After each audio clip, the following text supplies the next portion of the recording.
किताब मुकद्दस में से पैदाइश के 9वें बाब की तिलावत। और खुदा ने नूह और उसके बेटों को बरकत दी और उनको कहा कि बारवर हो और बढ़ो और जमीन को मामूर करो और जमीन के कुल जानदारों और हवा के कुल परिंदों पर तुम्हारी दहशत और तुम्हारा रौब होगा।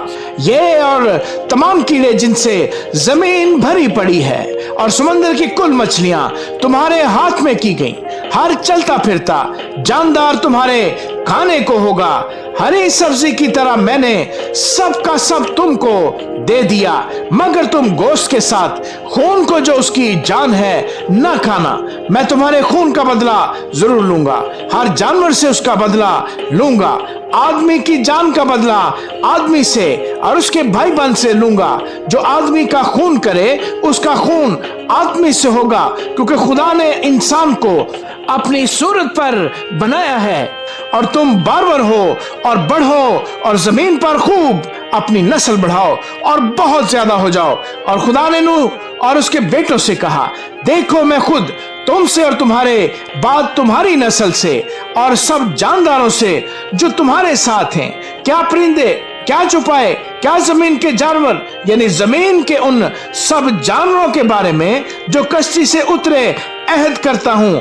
मैं इस अहद को तुम्हारे साथ कायम रखूंगा कि सब जानदार तूफान के पानी से फिर हलाक ना होंगे और ना कभी जमीन को तबाह करने के लिए फिर तूफान आएगा। और खुदा ने कहा कि जो अहद मैं अपने और तुम्हारे दरमियान और सब जानदारों के दरमियान जो तुम्हारे साथ है पुश्त दर पुश्त हमेशा के लिए करता हूं, उसका निशान यह है कि मैं अपनी कमान को बादल में रखता हूं। वो मेरे और जमीन के दरमियान अहद का निशान होगी। और ऐसा होगा कि जब मैं जमीन पर बादल लाऊंगा तो मेरी कमान बादल में दिखाई देगी और मैं अपने अहद को जो मेरे और तुम्हारे और हर तरह के जानदार के दरमियान है याद करूंगा। और तमाम जानदारों की हलाकत के लिए पानी का तूफान फिर न होगा और कमान बादल में होगी और मैं उस पर निगाह करूंगा ताकि उस अब्दी अहद को याद करूं जो खुदा के और जमीन के सब तरह के जानदार के दरमियान है। बस खुदा ने नूह से कहा कि ये उस अहद का निशान है जो मैं अपने और जमीन के कुल जानदारों के दरमियान कायम करता हूँ। नूह के बेटे जो कश्ती से निकले सेम, हाम और याफ थे और हाम केनान का बाप था।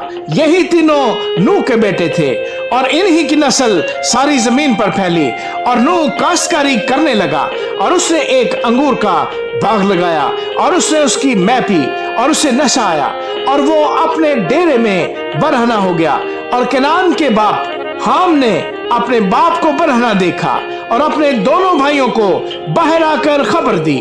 तब सिम और याफ्त ने एक कपड़ा लिया और उसे अपने कंधों पर धरा और पीछे को उल्टे चलकर गए और अपने बाप की बरहंगी ढांकी। सो उनके मुंह उल्टी तरफ थे और उन्होंने अपने बाप की बरहंगी न देखी। जब नूह अपनी मैं की नशा से होश में आया तो जो उसके छोटे बेटे ने उसके साथ किया था उसे मालूम हुआ और उसने कहा कि केनान मलऊन हो, वो अपने भाइयों के गुलामों का गुलाम होगा। फिर कहा खुदावंद सिम का खुदा मुबारक हो और केनान सिम का गुलाम हो। खुदा याफ्त को फैलाए कि वो सिम के डेरों में बसे और केनान उसका गुलाम हो।